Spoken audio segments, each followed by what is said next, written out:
Júlio, a empresa deve ao sócio o valor de X. A empresa pode transferir cotas para esse sócio para pagamento dessa dívida pelo valor histórico das cotas?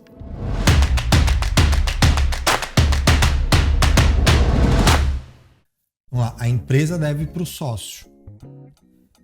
A empresa pode transferir cotas, mas deixa eu te perguntar uma coisa, Júlio. A empresa tem cotas em tesouraria?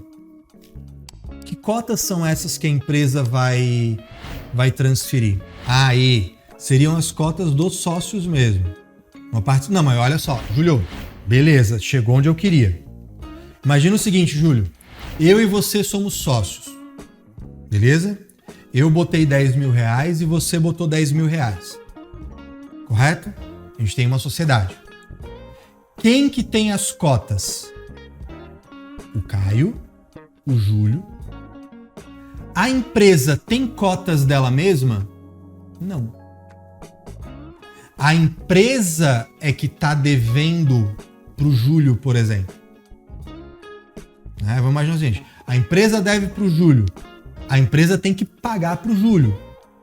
Com o que a empresa vai pagar para o Júlio? Ela pode transferir cotas, mas a empresa não tem cota dela mesma. Como é que a empresa vai pagar com cota se ela não tem cota? Isso é um problema de lógica. Vocês concordam comigo que não é uma questão complexa, não é uma questão avançada, não é uma questão complicada. Faltou olhar com calma para a situação. Se eu tenho cotas e o Júlio tem cotas, eu tenho cotas da sociedade e o Júlio tem cotas da sociedade. A sociedade não tem cotas dela mesma. Concorda? Agora, por isso eu perguntei, a empresa tem cotas em tesouraria? Porque eu posso criar um outro cenário em que isso aconteceria, tá? Por exemplo, um dos sócios iria se retirar da sociedade e a limitada por regência supletiva à Lei 6.404 adquiriu as cotas do sócio retirante, mantendo lá no patrimônio líquido como cotas em tesouraria. E aí ela vai negociar essas cotas. Uma das negociações poderia ser a quitação de dívida. Mas, regra geral, uma limitada não tem cota dela mesma. E eu sei que é uma limitada porque ele falou cotas, não falou ações. Então, eu tenho esse... Lembra que eu estava falando antes sobre a progressão dentro da carreira? Eu tenho um auxiliar, eu tenho um assistente, eu tenho um analista. É isso que se espera de um analista. Assim, se a minha função é de analista, eu tenho que ter essa capacidade de análise. Tá, mas calma aí. Mas a empresa vai pagar com cota. Mas a empresa tem cota? Quem é que tem a cota? Concorda comigo? Se a empresa tivesse cota, ela poderia pagar. Mas ela não pode.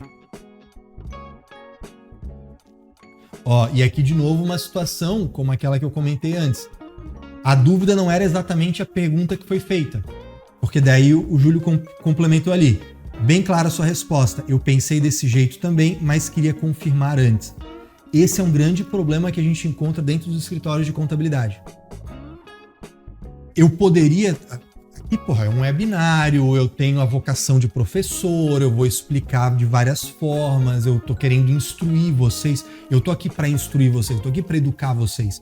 Mas dentro de um escritório de contabilidade, a função prioritária não é a de instrução, ainda que devesse ser, pelo menos secundária.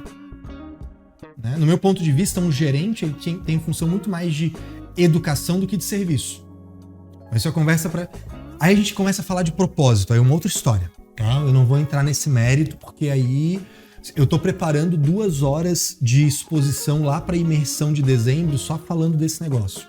Mas assim, eu como gerente, no dia a dia, eu tô mais ou coordenador, enfim, eu tô mais preocupado assim, em botar para marchar, botar para produzir e tal.